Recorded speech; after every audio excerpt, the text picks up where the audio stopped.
بچے کی تربیت کی جو اہم عمر ہے وہ بلوغت سے پہلے پہلے کی ہے۔ ان ایام میں تربیت کا فقدان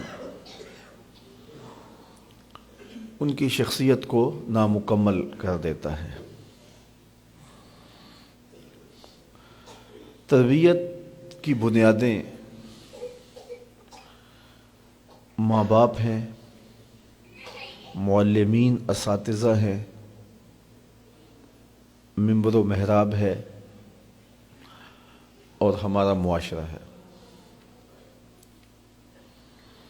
لیکن جب بچہ 7، 8، 10 سال کا ہوتا ہے تو اس سے پہلے پہلے وہ زیادہ تر اپنی ماں سے اور اپنے باپ سے سیکھتا ہے، اور یہ بات بھی ذہن میں رکھیں کہ بچہ قول سے نہیں سیکھتا، زیادہ عمل سے سیکھتا ہے۔ اس کو جو بتایا جائے اس پہ بھی وہ عمل کی کوشش کرتا ہے اس عمر میں، لیکن اس سے زیادہ وہ عادات کو کاپی کرتا ہے۔ اس لیے ماں باپ اگر صالح ہوں گے تو عکس بیٹوں میں دکھائی دے گا، بچیوں میں دکھائی دے گا، اور اگر خلوت خانہ میں ماں باپ صالحیت کے نور سے محروم ہوں گے تو اس کا عکس بھی اولاد پر دکھائی دے گا۔ الولد سر لابیہ، اولاد والد کا راز ہوتی ہے۔ ابتداءً بچے ماں کو کاپی کرتے ہیں، اور مائیں جب صالحیت کے نور سے مالا مال ہوتی ہیں تو اس کے اثرات اولاد میں منتقل ہوتے ہیں۔ اس لیے ہم جتنے بھی مشاہیر دیکھتے ہیں، بڑے بڑے لوگ، تو ہم جب ان کے ماضی میں جھانکتے ہیں تو ایک تہجد گزار ماں ان کے پاس کھڑی نظر آتی ہے۔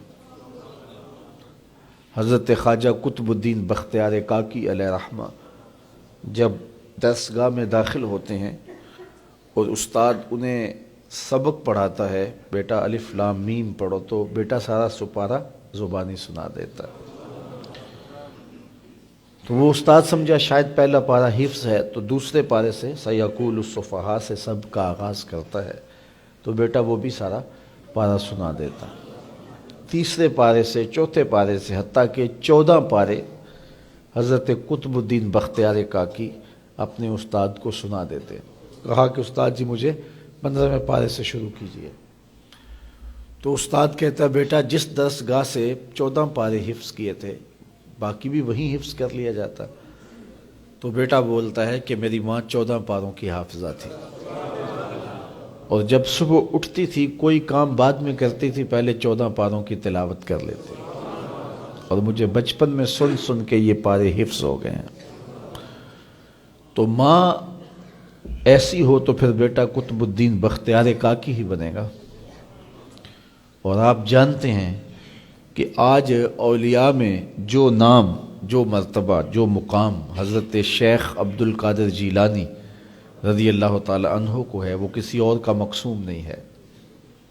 لیکن اگر ہم ان کو اس مقام پہ دیکھتے ہیں تو ان کی تربیت کے لیے ان کی ماں کھڑی نظر آتی ہے، جو ان کی آستین میں پیسے سی دیتی ہے اور کہتی ہے بیٹے جھوٹ نہیں بولنا۔ اور پھر ڈاکو جب پوچھتے ہیں کہ تمہارے پاس کچھ ہے تو وہ کہتے ہیں ہاں میرے پاس 40 دینار ہیں۔ تلاشی لی تو دیکھا واقعی 40 دینار تھے، تو کہا کہ یہ عجیب ماجرا ہے، لوگ تو چھپاتے ہیں، آپ بتا رہے ہو؟ کہا میری ماں نے مجھے وصیت کی تھی کہ جھوٹ نہیں بولنا، میں اس وصیت پہ کھڑا ہوں۔ اگر پندے ز درویش پذیری، 1000 امت بمیرت تو نہ میری۔ اقبال نے کہا تھا اگر فقیر کی ایک بات مان لے تو 1000 امت مر جائے گی، امت مسلمہ تجھے موت نہیں آئے گی۔ اور وہ کیا کہ بطول بن جا اور زمانے کی نگاہوں سے پوشیدہ ہو جا، پھر تیری آغوش میں بھی حسین ابن علی کے جانشین پرورش پائیں گے۔ تو ماں سے بچے سیکھتے ہیں، پھر باپ سے سیکھتے ہیں، اور میں نے عرض کیا قول سے زیادہ عمل سے سیکھتے ہیں۔